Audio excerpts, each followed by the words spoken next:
मुख्यमंत्री युवा कार्य प्रशिक्षण योजनेतनं दरवर्षी 10 लाख लोकांना प्रशिक्षणाची संधी। मंगलप्रभात लोढा यांची माहिती। तर बेरोजगारांसाठी सुवर्ण संधी।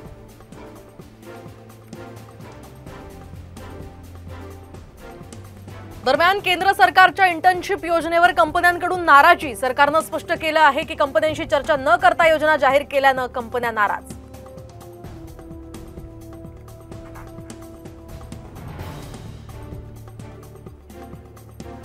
पुणे, सातारा, कोल्हापुरातील पूर परिस्थितीवरून खासदार सुप्रिया सुळे लोकसभेत संतप्त। धरणातनं पाणी सोडण्याआधी नागरिकांना अलर्ट केलं नसल्यावरून सुळेंचा सवाल।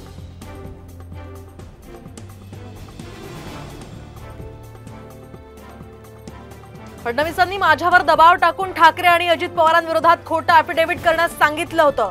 अनिल देशमुखांचा आरोप। तर पेन ड्राईव्ह दाखवत व्हिडिओ असल्याचाही दावा।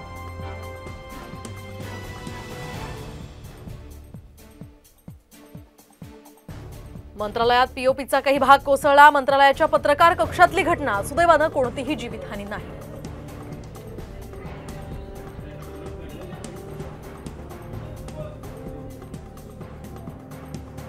कोकणात जाणाऱ्या गणेश भक्तांसाठी विशेष रेल्वे गाड्यांचं नियोजन। पश्चिम रेल्वेच्या 6 विशेष गाड्या। तर रविवारपासून आरक्षण सुरू होणार।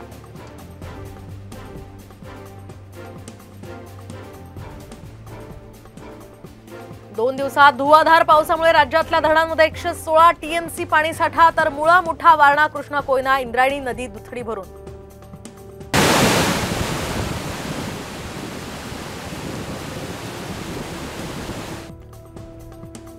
सांगलीतलं पुराचं पाणी आता दुष्काळी भागाकडे होणार रवाना। पालकमंत्र्यांकडून म्हैसाळ सिंचन योजना सुरू करण्याचे आदेश।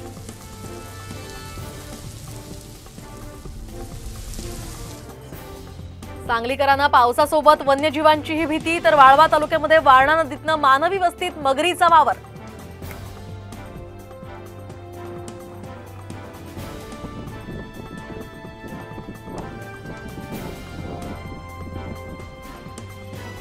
रायगडमध्ये सावित्री नदीचा पूर ओसरला। महाडला असलेला पुराचा धोका टळला। नागरिकांना खबरदारी घेण्याच्या सूचना।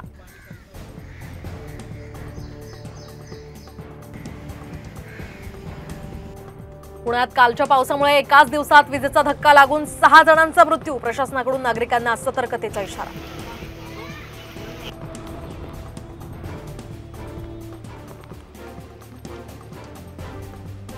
दूध भेसळखोरांविरोधात कठोर कारवाईसाठी आता राज्याचा स्वतंत्र कायदा करणार। मुख्यमंत्री एकनाथ शिंदेंचा मोठा निर्णय।